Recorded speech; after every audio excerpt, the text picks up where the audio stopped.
Oh, that's close. It's gone.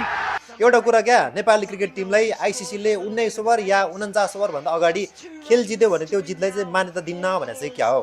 जति पनि खेल हेर्छु मुटु ढुक बनाएर 19 ओभर या 49 ओभरमै पुगेर अन्तिम बलतिर जितिरहेको हुन्छ। अस्ति त अझै इतिहासमै कहिले नभएको एक घण्टा हेर्नु न, नेदरल्यान्डसँगको टी20 आईमा तीन सुपर ओभर खेलेर खेलको छिनफानो भयो। अहिलेसम्मको टी20 आई क्रिकेटको हिस्ट्रीमा त्यस्तो सुपर ओभर कहिले भएकै थिएन। जे होस्, नेपालले पछिल्लो खेलहरू चाहिँ निकै कडा खेलिरहेको छ।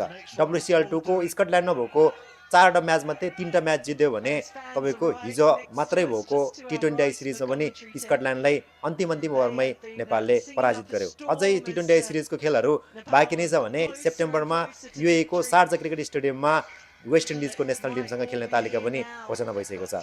तपाईहरुले चाहिँ नेपालको पछिल्लो खेलहरू कस्तो लागिरहेको छ? अनि एउटा कुरा क्या, सबैले भने जस्तै नेपाली क्रिकेट टिमको खेल हेर्न चाहिँ मुटु चाहिँ डरै चाहिन्छ। यहाँ त डरो मुटु भएरलाई पनि मुटु रोगी बनाइदिने चाहिँ प्रबल सम्भावना देखिन्छ। तपाईलाई के लाग्छ? कमेन्ट गर्नु होला है। धन्यवाद।